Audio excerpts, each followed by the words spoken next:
तो गाइस हमारे चैनल को सब्सक्राइब करें और बेल आइकन दबाना ना भूलें, जिससे कि आपकी अगली क्लास मिस ना हो। Thank you. हेलो स्टूडेंट्स, आज हम डिस्कस करेंगे चैप्टर 3 का टॉपिक नंबर 3।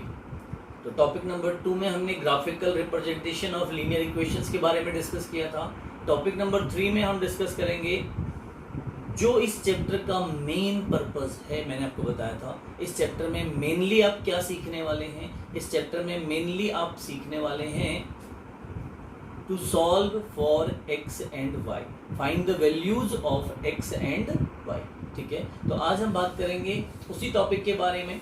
तो to solve for X and Y में हमारे पास एक्स और वाई की वैल्यूज फाइंड करने के मेथड सीखने वाले हैं। एक्स और वाई की वैल्यूज फाइंड करने के हमारे पास 3 मेथड्स हैं। यहाँ पर एक्स और वाई की वैल्यूज फाइंड करने का मतलब आप समझ रहे होंगे, मैंने डिस्कस किया था ऑन द फर्स्ट डे जब मैं टॉपिक्स के बारे में डिस्कस कर रहा था। तो एक्स और वाई की वैल्यूज फाइंड करना, उसके लिए हम 3 मेथड डिस्कस करने वाले हैं, जिनमें सबसे पहला मेथड है, देखें बच्चे यहाँ पर टॉपिक 3 में solve for X and Y. ये टॉपिक आप पढ़ रहे हैं यहाँ पर, और इस टॉपिक के अंदर 3 मेथड आप पढ़ेंगे। सबसे पहला मेथड है आपका सब्स्टिट्यूशन मेथड, सब्स्टिट्यूशन मेथड। दूसरा है एलिमिनेशन मेथड, और तीसरा है क्रॉस मल्टीप्लिकेशन मेथड। इन तीनों मेथड से हम सीखेंगे किसी भी linear pair of linear equation में जो ये एक्स और वाई हैं, इनकी वैल्यूज कैसे फाइंड की जाती है। अगर ये मेथड ना हो तो ये वैल्यूज फाइंड करना बहुत आसान काम नहीं है बच्चों, ये हम डिस्कस कर चुके हैं पहले भी। अगर इन वैल्यूज के बिना हम इन मेथड्स के बिना इन वैल्यूज को फाइंड करने की कोशिश करेंगे, it will take a lot of time, और शायद हम कर भी ना पाए कुछ केसेस में। तो सबसे पहला मेथड हम डिस्कस करते हैं बच्चे, सब्स्टिट्यूशन मेथड। सब्स्टिट्यूशन मेथड, जैसा कि इसके नाम से पता लग रहा है, हमें सब्स्टिट्यूट फाइंड करता है, सब्स्टिट्यूट देता है ये हमें। सब्स्टिट्यूशन मेथड का मतलब सब्स्टिट्यूट देगा वो हमें, जिसे हमें यूज करना होगा। सब्स्टिट्यूट का मतलब आप जानते होंगे, जब हम मार्केट में कुछ सामान खरीदने जाते हैं, मान लो मेडिसिन खरीदने जाते हैं, अगर हम फीवर की मेडिसिन खरीदने जा रहे हैं, पीसीएम पैरासिटामोल सभी बच्चे जानते हैं, अगर हम वो खरीदने जा रहे हैं और वो नहीं मिलती है, तो फिर उसका सब्स्टिट्यूट हम लेकर आते हैं जो उसी पर्पस के लिए हो और पैरासिटामोल की जगह यूज की जा सके। ऐसा ही होता है सब्स्टिट्यूशन मेथड, जो यहाँ पर आप देख रहे हैं। सब्स्टिट्यूशन मेथड में हमारे पास देखो 2 इक्वेशंस दी होंगी हमेशा, फर्स्ट इक्वेशन और दूसरी सेकंड इक्वेशन। इन दोनों इक्वेशंस में से हमें किसी एक इक्वेशन से किसी एक वेरिएबल का सब्स्टिट्यूट निकालना होता है। उस सब्स्टिट्यूट को फाइंड करने के बाद हमें उस सब्स्टिट्यूट को सेकेंड इक्वेशन में यूज करना होता है। कैसे करते हैं ये सारा प्रोसेस, यही सीखना है हमें सब्स्टिट्यूशन मेथड में। मैं एक क्वेश्चन आपको करके दिखा रहा हूं और ध्यान से देखिएगा सभी बच्चे। देखिए, सबसे पहले हम फर्स्ट, और ये इक्वेशन सेकेंड है, हम फर्स्ट इक्वेशन को टारगेट करते हैं। कैसे, देखो, फ्रॉम इक्वेशन फर्स्ट हम यहां से x और y किसी का भी सब्स्टिट्यूट फाइंड कर सकते हैं। सब्स्टिट्यूट फाइंड करने का मतलब क्या होता है, उसको सेपरेट करना। जैसे कि आप देख रहे हैं, आपकी इक्वेशन है 5x minus Y equals to 5। अब यहां से हम y का सब्स्टिट्यूट निकाल लेते हैं। तो y का सब्स्टिट्यूट क्या आएगा, ध्यान से देखें। इस 5 को इधर ले आओ और y को सेपरेट, जिसका सब्स्टिट्यूट आप फाइंड कर रहे हैं उसे, उस वेरिएबल को आपको सेपरेट करना पड़ता है। अब सेपरेट करने के लिए ये 5x माइनस 5, ये 5 इधर से इधर आ जाएगा, यहाँ प्लस है तो इधर आके माइनस हो जाएगा, और ये y उधर जाके प्लस हो जाएगा। तो ये y इक्वल टू ये, या फिर आप इसे ऐसे भी लिख सकते हैं, y equals to 5x minus 5। तो ये y का सब्स्टिट्यूट कहलाएगा बच्चे। देखो ध्यान से, y इक्वल्स टू, इस इक्वल्स टू को हम कई बार नजरअंदाज कर देते हैं, और इस इक्वल टू का बहुत बड़ा मीन होता है बेटा कि ये वाला पूरा, ये वाला पार्ट इस पार्ट के इक्वल है, ये वाला पार्ट इसके इक्वल है। मतलब इन दोनों को एक दूसरे के साथ रिप्लेस किया जा सकता है। y को 5x माइनस 5 से रिप्लेस कर सकते हैं, और 5x माइनस 5 को y से रिप्लेस कर सकते हैं, और इसी को सब्स्टिट्यूट बोलते हैं। इस इक्वेशन में से हमने y का सब्स्टिट्यूट फाइंड किया। मैंने फर्स्ट इक्वेशन से किया, आप सेकेंड इक्वेशन से भी सब्स्टिट्यूट फाइंड कर सकते हैं। मैंने फर्स्ट इक्वेशन से किया सब्स्टिट्यूट फाइंड, तो जो ये सब्स्टिट्यूट निकल के आया इसको मैं सेकेंड इक्वेशन में उसी वेरिएबल की जगह पे पुट करूंगा जिसका मैंने सब्स्टिट्यूट फाइंड किया है। किसका सब्स्टिट्यूट फाइंड किया? y का। तो सेकेंड इक्वेशन में जहां पे y देख रहे हैं आप, उस y की जगह आप ये सब्स्टिट्यूट 5x - 5 रख देंगे। देखो, on substituting the value of y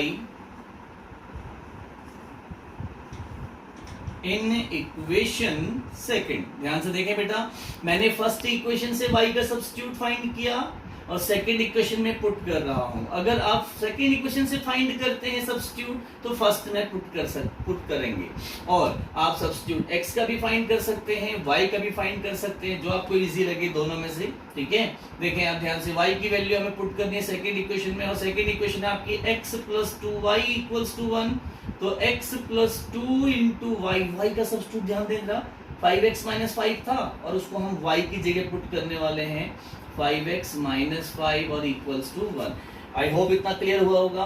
जो ये सेकेंड इक्वेशन आपकी थी, यहाँ पे जो गिवन थी, इसमें हमने जो सब्स्टिट्यूट निकाला था वो पुट कर दिया।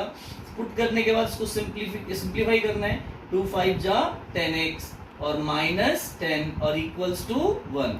आपको x का वैल्यू निकालना है तो x वाली टर्म्स को एक साइड में रखना होगा, और जिनके साथ x नहीं है उनको दूसरी साइड में रखना होगा। ये 11x हो जाएगा बेटा, और ये 1 + 10, तो ये 11x = 11 एंड x = 1। ये हमने x का वैल्यू फाइंड कर दिया सब्स्टिट्यूशन मेथड से। आपने ध्यान दिया, ये सब्स्टिट्यूशन मेथड में ऐसा क्या हुआ कि हम x की वैल्यू निकाल पाए। देखें, आपने y का सब्स्टिट्यूट निकाला था, और ये सब्स्टिट्यूट आपने सेकेंड इक्वेशन x + 2y, जो यहाँ पे सेकेंड इक्वेशन गिवन थी, उसमें रख दिया। y को रिप्लेस कर दिया इस सब्स्टिट्यूट ने।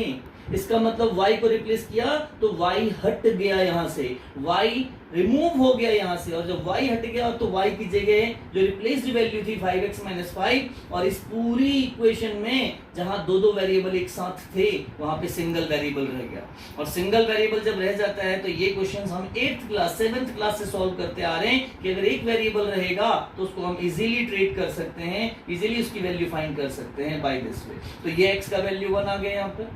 अब इस x की वैल्यू को आप फर्स्ट इक्वेशन में रखें, सेकेंड इक्वेशन में रखें, या फिर जो सब्स्टिट्यूट आपने फाइंड किया था इसे थर्ड नाम देके इसमें रखें, कहीं भी रख सकते हैं। सॉरी, ऑन पुटिंग x = 1 इन, यहाँ पे y = 5x - 5। अब मैं यहाँ वैल्यू रख रहा हूँ, ध्यान दीजिएगा बेटा, 5 x का वैल्यू 1 है और -5, तो y का वैल्यू आ गया 5 - 5 and the final value of y is 0। Sorry, तो ये x का वैल्यू 1 और y का वैल्यू 0 है, जो इन दोनों इक्वेशन को सेटिस्फाई करेगा। देखिए, इस क्वेश्चन को करते हुए हमारे दिमाग में बिल्कुल भी नहीं था कि हम ये कर क्या रहे हैं। हम एक मेथड सीख रहे हैं, और इस मेथड ने हमें दिया क्या, इस मेथड ने हमें x और y की ऐसी वैल्यूज दी जो दोनों इक्वेशन को सेटिस्फाई करेंगी। आप इनको वेरीफाई भी कर सकते हैं। x का वैल्यू 1, y का वैल्यू 0 रखेंगे तो 5 × 5 - 0 5 आएगा, और x का वैल्यू 1 और y का वैल्यू 0 रखेंगे तो 1 + 2 × 0 0 हो जाएगा, 1 + 0 1 आ जाएगा। These values are satisfying both the equations. इसका मतलब ये हमारा वैल्यू परफेक्ट है। तो ये था आपका सब्स्टिट्यूशन मेथड। ठीक है, तो सब्स्टिट्यूशन मेथड ने आपको सब्स्टिट्यूट फाइंड करना सिखाया, और आपने y का सब्स्टिट्यूट फाइंड किया, आप x का भी सब्स्टिट्यूट फाइंड कर सकते हैं। सब्स्टिट्यूट फाइंड करने का मतलब होता है जिस भी वेरिएबल का आप सब्स्टिट्यूट फाइंड कर रहे हैं उस वेरिएबल को बिल्कुल सेपरेट करें। दोनों इक्वेशंस में से किसी से भी कर सकते हैं। तो हमने फर्स्ट इक्वेशन से सब्स्टिट्यूट फाइंड किया था, y का सब्स्टिट्यूट फाइंड किया था, इसलिए y को सेपरेट किया, और y की जो वैल्यूज आई, जो सब्स्टिट्यूट आया वो 5x - 5 आया, और उसे फिर हमने सेकेंड इक्वेशन में जहां पे y था वहां पे पुट किया, और इस तरह से हमने x की वैल्यू फाइंड की, और फिर उस x की वैल्यू की मदद से हमने इसमें जो सब्स्टिट्यूट आया था वहां पे x की वैल्यू पुट की तो y निकल गया। और अब इस x की वैल्यू को यहाँ थर्ड मैंने कंडीशन दिया है, या फर्स्ट या सेकंड कहीं भी पुट करके x की वैल्यू फाइंड कर सकते हैं। इस तरह से आप x और y की वैल्यू फाइंड करने का ये पहला मेथड डिस्कस किया हमने, ठीक है। इसके बाद हम डिस्कस करेंगे एलिमिनेशन मेथड, जो कि सेकंड मेथड है आपका एलिमिनेशन मेथड। और एलिमिनेशन मेथड से भी हम वही x और y की वैल्यूज फाइंड करेंगे जो हमने यहाँ पे किया है। Elimination method means what? Elimination का मतलब क्या होता है बच्चों, पता है आपको? एलिमिनेट करना, ठीक है। आपने बहुत सारे टीवी प्रोग्राम भी देखे होंगे जहां पे एलिमिनेशन राउंड भी होता है। तो एलिमिनेट मींस व्हाट? बेसिकली किसी को हटा देना, किसी को रिमूव कर देना, उसको बोलते हैं एलिमिनेशन, ठीक है। तो अब हम नेक्स्ट जो मेथड सीख रहे हैं उसमें हम एलिमिनेशन मेथड सीख रहे हैं। मतलब दो वेरिएबल्स हमारे पास होंगे, उनमें से किसी एक वेरिएबल को एलिमिनेट कर देंगे, हटा देंगे, तभी हम दूसरे वेरिएबल की वैल्यू फाइंड कर सकते हैं। ये आप ध्यान रखिएगा, जब तक दोनों वेरिएबल एक इक्वेशन में मौजूद रहेंगे आप उनकी वैल्यू नहीं फाइंड कर पाएंगे। एक वेरिएबल को एलिमिनेट करना ही पड़ेगा। ये जो तीनों मेथड हम सीख रहे हैं बेटा बोर्ड पे, इन तीनों मेथड्स में एक वेरिएबल को हटाते हैं। पहली बार जो हमने सीखा मेथड, उसमें हटाने को सब्स्टिट्यूशन बोला गया, सब्स्टिट्यूट हमने फाइंड किया, उससे भी एक वेरिएबल हट गया। सेकंड मेथड हम सीख रहे हैं एलिमिनेशन मेथड, उसमें भी हम एक वेरिएबल को एलिमिनेट करेंगे। अब उसका प्रोसेस क्या होगा वो आप ध्यान से देखें सभी बच्चे यहाँ पर। तो ये सेकंड मेथड है आपका एलिमिनेशन मेथड, जिसमें आप ध्यान दें, मैंने वही इक्वेशन लिखी हुई है जो यहाँ पर थी। देखें, जो इक्वेशन यहाँ पे गिवन थी वही यहाँ पर लिखी हुई है। उसका रीजन ये है कि मेथड भले ही ये दूसरा है बट आंसर पे कोई फर्क नहीं पड़ेगा। इससे भी हम सॉल्व करेंगे तो वही आंसर मिलेगा जो यहाँ से मिला है। तो एलिमिनेशन मेथड में हम क्या बोलते हैं, आपको एक और बात बता दूं, एलिमिनेशन मेथड को इक्वेटिंग कोफिशिएंट मेथड भी कहा जाता है। इक्वेटिंग कोफिशिएंट मेथड, क्योंकि इस मेथड में हम x और y के जो कोफिशिएंट्स हैं उनमें से किसी एक के कोफिशिएंट को इक्वल करके सॉल्व करते हैं, इसलिए इसको इक्वेटिंग कोफिशिएंट मेथड भी बोला जाता है, ठीक है। इक्वेटिंग कोफिशिएंट मेथड भी हम इसको बोलते हैं, इक्वेटिंग कोफिशिएंट मेथड, ठीक है। अब एक बार ध्यान दें किस तरह से हम कोफिशिएंट को इक्वेट करते हैं। आप यहाँ बोर्ड पे देखें सभी बच्चे, ये आपके फर्स्ट इक्वेशन है 5x minus Y equal to 5। ये सेकेंड इक्वेशन है x plus 2y equals to 1। अब फर्स्ट इक्वेशन में अगर आप कोफिशिएंट देखें तो x का कोफिशिएंट 5 है और y का कोफिशिएंट यहाँ पे जब कुछ नहीं होता है तो 1 माना जाता है और ये वैल्यू 5 दी हुई है। नीचे वाली इक्वेशन में x का कोफिशिएंट 1 है और y का कोफिशिएंट 2 है और इक्वल्स टू 1। तो या तो हम x के कोफिशिएंट्स को इक्वल करें या y के कोफिशिएंट को इक्वल करें। और इक्वल करने का एक बहुत सिंपल सा तरीका क्या है, आप ये देखें, हम y के कोफिशिएंट्स को इक्वल करते हैं, ठीक है। अब y का कोफिशिएंट यहाँ पे 1 है और यहाँ पे 2 है, तो इन दोनों से एक इनके अपोजिट इक्वेशंस में मल्टीप्लाई कर देते हैं। मतलब ये कि सेकेंड इक्वेशन में जो कोफिशिएंट ऑफ y है वो 2 है, तो इस 2 से इस पूरी इक्वेशन को मल्टीप्लाई कर देंगे। बेसिकली इस 2 से हमें इसी को मल्टीप्लाई करना था, बट ये मैथमेटिक्स के रूल के खिलाफ है कि आप एक वैल्यू में मल्टीप्लाई करो, अगर चेंज होगा तो पूरी इक्वेशन में चेंज होगा, इसलिए 2 से हमें पूरी इक्वेशन को मल्टीप्लाई करना पड़ेगा। हम इनके कोफिशिएंट्स y के कोफिशिएंट्स को इक्वल कर रहे हैं, बच्चे ध्यान से सुनना सभी, हम y के कोफिशिएंट्स को इक्वल कर रहे हैं, इसलिए 2 से पूरी इक्वेशन को मल्टीप्लाई करेंगे। और ऊपर वाले में जो भी वैल्यू है, फिलहाल यहाँ पर 1 है, 1 से जरूरत नहीं पड़ती है मल्टीप्लाई करने की, लेकिन अगर 1 की बजाय कुछ और होता तो हमें क्या करते हैं, हम बिल्कुल इससे जो वैल्यू यहाँ पे है उससे दूसरी इक्वेशन में मल्टीप्लाई करते हैं। तो इसको बोलते हैं इक्वल करना कोफिशिएंट्स को।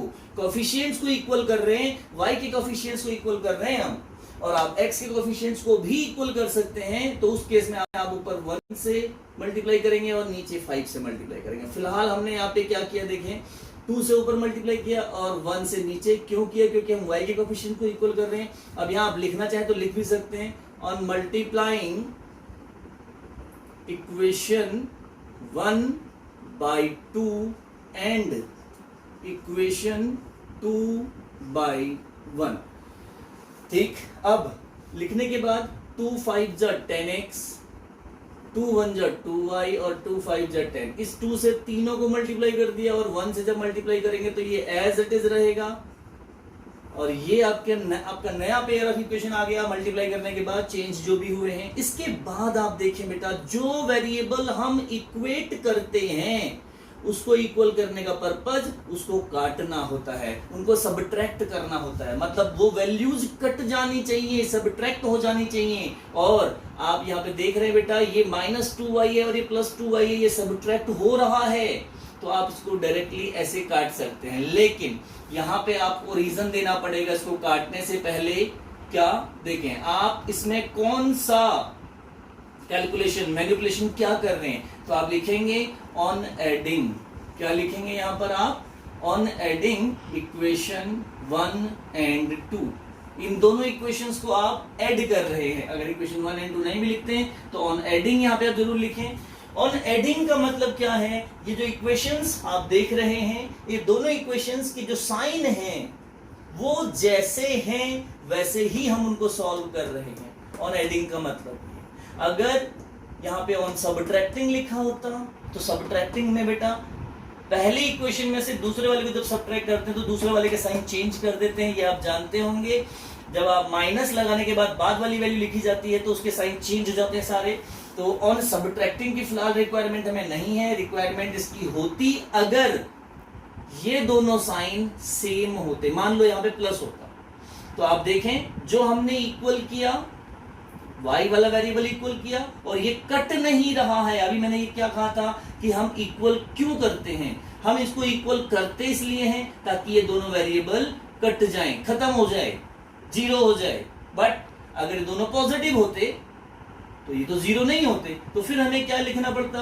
यहां पर सबट्रैक्टिंग लिखते बेटा हम। और यहां पर जब हम सबट्रैक्टिंग लिखते, ऑन सबट्रैक्टिंग लिखते जब हम यहां पर, तो ये नीचे वाले जो वैल्यूज हैं इनके साइन चेंज कर दिए जाते हैं और फिर ये साइन नेग्लेक्ट हो जाते हैं, ये वाले साइन माने जाते हैं जो नीचे हमने लगाए हैं। और ये साइन कौन से होते हैं? जो भी यहाँ पे साइन होगा इसका अपोजिट साइन लगाया जाएगा। और अब ये फिर से कट जाएगा, प्लस और माइनस, +2y -2y 0 आ जाएगा, तो ये कट जाएगा। इसको ऐसा तब करते हैं जब यहाँ पे हमारे पास सेम साइन होंगे।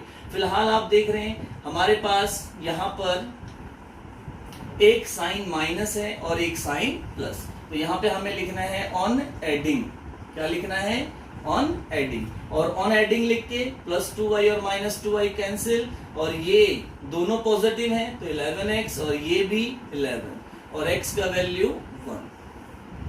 तो ये x का वैल्यू आ गया। अब इस x के वैल्यू को हमें या तो फर्स्ट इक्वेशन में पुट करना होगा या सेकंड इक्वेशन में। तो यहाँ पे लिखेंगे on putting the value of x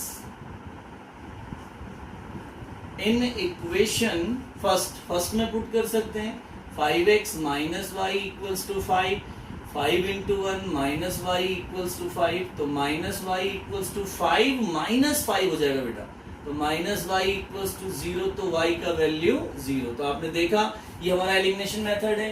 यहाँ पे थोड़ा सा ये वाला कॉन्सेप्ट आपको समझना पड़ेगा कि हम एडिंग कब करते हैं और सबट्रैक्टिंग कब करते हैं। फिर से एक बार बताने की कोशिश करता हूँ, समझाने की कोशिश करता हूँ।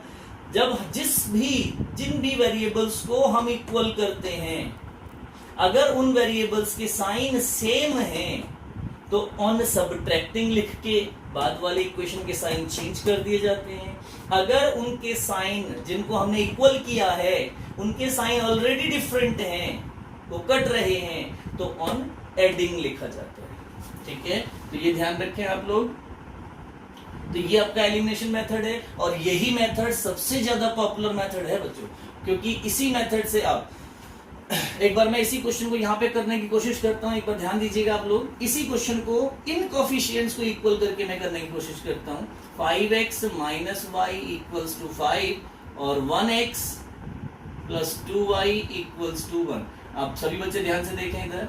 इस बार हम सेम क्वेश्चन कर रहे हैं, लेकिन इस बार हम x के कोफिशिएंट्स को इक्वल करते हैं। ध्यान दीजिए कैसे करेंगे। ये 1 है, यहाँ 5 है, तो 1 से ऊपर मल्टीप्लाई कर देंगे 5 से सेकेंड इक्वेशन में, तो हमारे पास जो इक्वेशन आ जाएंगी वो हो जाएगी 5x - y = 5 और 5x + 10y = 5। देख रहे हैं, 5x + 10y = 5 और 1 से मल्टीप्लाई किया तो ये एज इट इज। अब आप यहाँ पे देखिए जो हमने इक्वल किया वेरिएबल उसके साइन सेम हैं, मतलब नहीं कट रहा है, और हमने मल्टीप्लाई इसलिए किया, हमने कोएफिशिएंट को इक्वल इसलिए किया ताकि कट जाए। अब ध्यान से देखिए सभी बच्चे, अब यहाँ पे मुझे लिखना होगा ऑन सबट्रैक्टिंग। क्या लिखना होगा?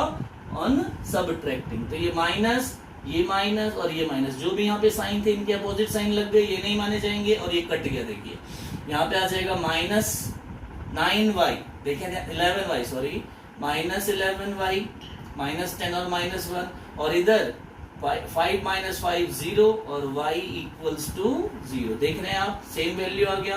अब ऑन पुटिंग इस y का value, the value of y in equation first या सेकंड कहीं भी रख सकते हैं बेटा। तो फर्स्ट में रखेंगे 5x minus Y equals to 5, तो आपको x का वैल्यू फिर से वही मिलेगा जो आपको आया है 1। तो ये आपका एलिमिनेशन मेथड है। आई होप क्लियर हुआ होगा ये मेथड, ठीक है। इसके बाद आपका तीसरा मेथड है क्रॉस मल्टीप्लिकेशन मेथड। सभी बच्चे ध्यान से देखें, क्रॉस मल्टीप्लिकेशन मेथड क्या कहता है? क्रॉस मल्टीप्लिकेशन मेथड में बेटा आपके पास एक आइडेंटिटी है, एक फॉर्मूला है। यहाँ पर इस फॉर्मूले को आपको याद करना पड़ेगा, और अगर ये फॉर्मूला आप याद कर लेते हैं, याद कर पाते हैं इजीली, तो इस सबसे ये मेथड भी बहुत इजी है। तीनों मेथड्स में ऐसा कोई भी मेथड नहीं है जो बहुत ज्यादा कॉम्प्लिकेटेड हो या हमें समझ में ना आए। बस आप जो उनकी कंडीशंस हैं वो उनको ध्यान से देखें। जैसे ये है, ये आपको एक फॉर्मूला बनाने का तरीका दिया गया है, सिर्फ तरीका देखें ध्यान से। ये 3 क्रॉस के साइन बनाए हुए हैं यहाँ पर, एक में x लिखा हुआ है, एक में y और एक में -1। ऊपर इनके कॉर्नर्स पे इस वाले एरो पे B C A B, नीचे भी B C A B, और जो ऊपर हैं उनमें 1 1 लिख दिया हमने, B1 C1 A1 B1, और जो नीचे हैं उनमें 2 2 लिख दिया है सब में, B2 C2 A2 और B2। सिर्फ ये याद करने का एक तरीका है, ध्यान से देखें। अब ये फॉर्मूला कैसे हमने बनाया है, ये x लिखा हुआ है और x के अपॉन में B1 इंटू C2 लिखा है। देखिए B1 multiply C2 minus B2 multiply C1, B1 multiply C2 minus B2 multiply C1, और यही प्रोसेस सब में चलता जाएगा। y के अपॉन में देखें C1 multiply A2 minus C2 multiply A1 equals to -1 upon A1 B2 minus A2 B1। ये ध्यान से देखें बेटा, ये -1 लिखा हुआ है मैंने यहाँ पर। एनसीईआरटी में देखिएगा, वहां पे ये -1 के बजाय +1 लिखा हुआ है। स्टार्टिंग में याद कीजिए, मैंने आपको 2 फॉर्मेट बताए थे जो हमारी लीनियर इक्वेशंस थी, A1x plus B1y plus C1 equals to 0, और A2x plus B2y plus C2 equals to 0। अगर ये फॉर्मेट आप यूज करते हैं, इक्वल के इधर कांस्टेंट वैल्यूज को इक्वल के इस तरफ लेके आते हैं, तो वहां पे +1 यूज करेंगे जो एनसीईआरटी में दिया हुआ है। बट हमने यहाँ -1 लिखा हुआ है क्योंकि हम C1 और C2 को इक्वल के उस साइड में रखते हैं, क्योंकि हमें क्वेश्चन का फॉर्मेट भी ऐसे ही गिवन होता है, जो क्वेश्चन गिवन होता है एनसीईआरटी में मैक्सिमम वो इसी तरह से गिवन होते हैं। तो हम इसको इधर लाना भूल ना जाएं और वो गलती ना हो जाए हमसे, इसलिए हम -1 लेके चलते हैं यहाँ पे फॉर्मूले में। अब इस फॉर्मूले को आप याद करें बच्चे, तभी आप इस मेथड को अप्लाई कर पाएंगे। अब सेम क्वेश्चन फिर से ले लिया मैंने, 5x minus Y equals to 5x plus 2y equals to 1। ये जो फॉर्मूला आप देख रहे हैं बेटा यहाँ पर, ये फॉर्मूले में B1 C1 A2 B2 ये सारी वैल्यूज यूज होनी है, और ये सारी वैल्यूज को आप अच्छे से जानते हैं कि सारी वैल्यूज हमें इक्वेशन के पेयर से मिल जाएंगी। मैंने लिखा हुआ है A1 equals to 5, B1 equals to -1 और C1 equals to 5, A2 equals to 1, B2 equals to 2 and C2 equals to 1।